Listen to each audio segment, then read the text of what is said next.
Hello Internet, I'm the Disney Brain, and here we are, back inside that awkward hiatus bubble where Beast Morphers isn't happening weekly.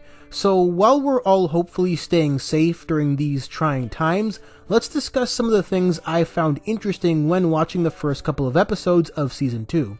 This review won't be a detailed breakdown of every episode to this point, because there is only so much material there, but for better or worse, here's what stuck out to me so far. Since my biggest Beast Morphers video basically started with Blaze and Roxy, let's just do that again. My thoughts on their characters haven't really changed, but it's nice that my prediction about seeing their evil selves again sooner rather than later was accurate. That much anyone could have figured though, so what's more interesting to me is how little a role their human selves have to play so far. We know they were both part of Grid Battle Force before having their likeness hijacked, but neither seems too keen on helping out much now that they actually can.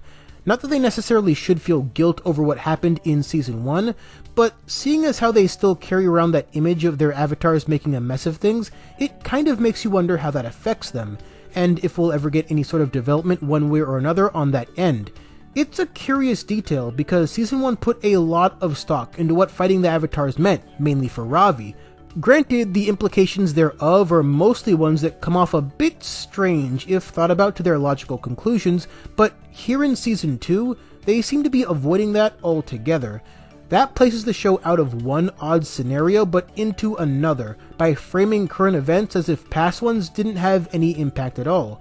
And then they incidentally double down on that idea by making the Blaze and Roxy bots both easy to beat and easy to rebuild. So now, even destroying them completely doesn't actually mean anything, as it did in the Season 1 finale. I don't think this detail detracts too much because this pair have always been fun, campy, and charismatic first and foremost. They still are, and I still love them for it.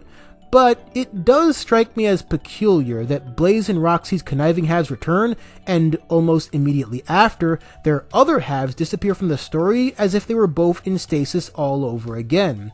I think it's one of those cases where they maybe were just trying to avoid such a face-yourself setup, most likely for technical reasons, but at the cost of raising different questions, albeit ones easier to answer in-universe. So maybe that's just worth it in their eyes, but we'll see if the rest of the season plays with that idea a bit more.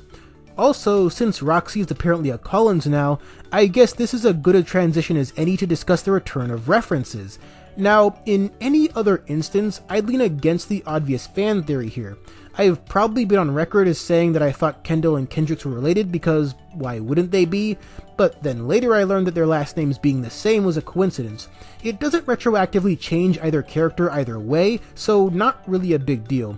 And that's pretty much always been how PR handles things as a franchise that practically lives and dies off happenstance, dating back to their original run-in with awkward, unwitting racial casting decisions. But Hasbro has been a lot more intent on expanding the brand, and utilizing a number of avenues to do so. So, because it's them, there is more of a chance here. Because if Levi Weston being in concert at some point after the Pan-Global Games makes their return means anything at all, then what it probably means is that they want to connect as many loose strands of continuity as they can. And since they do have a Time Force comic on the way that may become telling on this front, maybe there's a reason Beast Morphers hasn't made anything abundantly clear about her family history. A potentially wild speculation, I know, but not nearly as wild as it would have been just a few years ago. And while we're on the topic of the sports episode, I absolutely loved it. Mainly because a monster commentating his own fight is the best thing either season has done with monsters, but also because Ravi being so overdoing his job to watch beefy dudes lift weights is way funnier than it should be. Quick history lesson for those of you who haven't seen MMPR. The Pan Global Games is where Kimberly went to compete in gymnastics, but she needed to leave the team to do so, thus making way for Kat up until Turbo's power transfer, and then she becomes Tommy's wife and JJ's mother down the road. It's a little weird to dig this far deep into the lore books and highlight that specifically, but since this would have aired during the same year as the Olympics, keywords would have, sadly, it's a neat tribute on that end.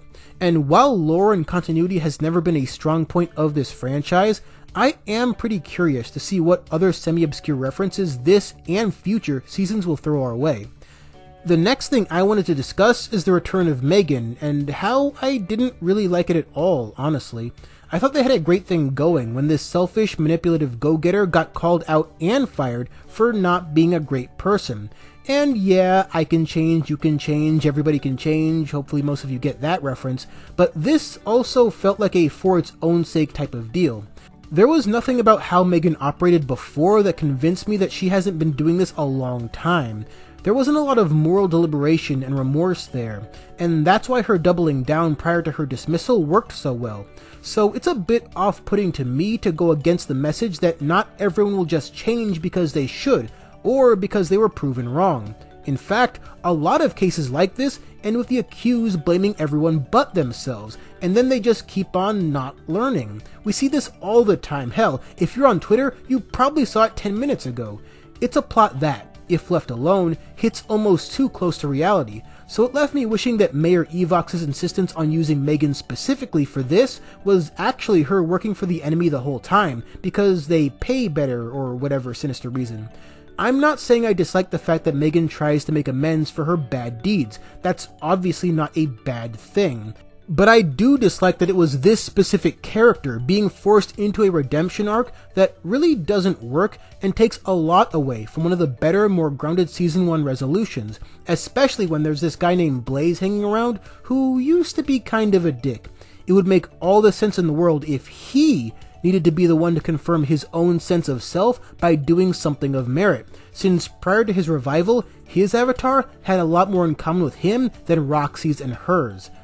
The last thing I wanted to touch on here is a major positive of the season that will likely be ending based on the conclusion of Secret Struggle.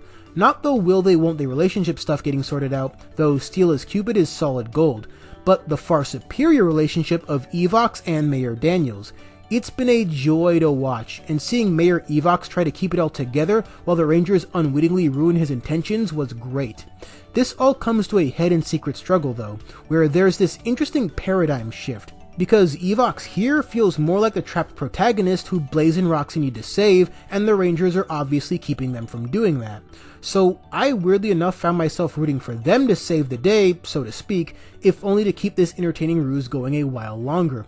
Especially since, as I mentioned the last time I talked about Beast Morphers, the fact that Evox has been doing important mayor stuff in the backdrop of his plans is a fascinating detail. It makes me wonder what else he did while in office and how those actions will come into play after the hiatus. Seeing how all of that plays out, and the team up of course, is what I'm most looking forward to on the back half of Season 2.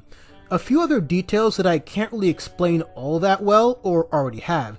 Steel is still the best thing ever, Scrozzle still rocks, the Gamer episode was odd but fun, the Cruise episode I really liked, and this guy is the second best use of this show's Monsters of the Week.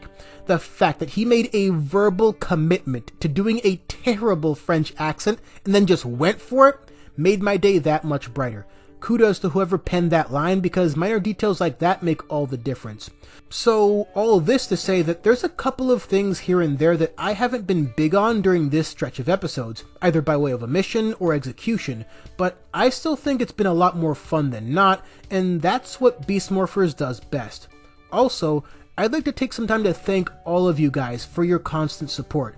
I have now eclipsed 50,000 subscribers and counting, and I could not have done it without all of your views, all of your likes, all of your shares, and all of your overall engagements. So thank you, again, for making what I do not only possible, but supremely rewarding. And because my Discord server basically bullied me into doing it, for this milestone, I'll be reviewing Sharpay's fabulous adventure. It'll be an adventure, alright. So stay tuned for that, and until then, thanks for watching.